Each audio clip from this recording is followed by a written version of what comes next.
Two little dicky birds sitting on a wall, one named Peter and one named Paul.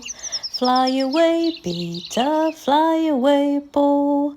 Come back, Peter, come back, Paul. Two little dicky birds sitting on a wall, one named Peter and one named Paul.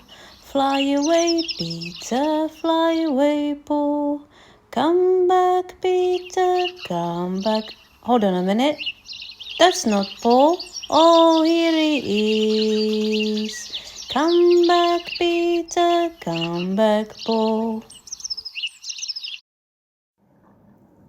What kind of bird do you think Peter is?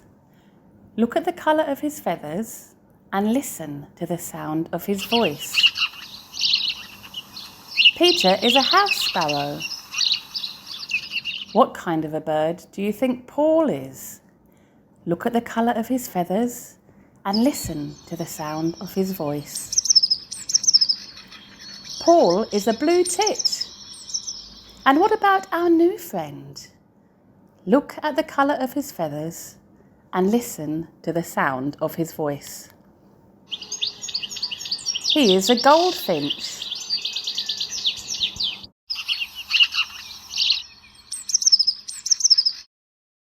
Well done everyone, like and subscribe.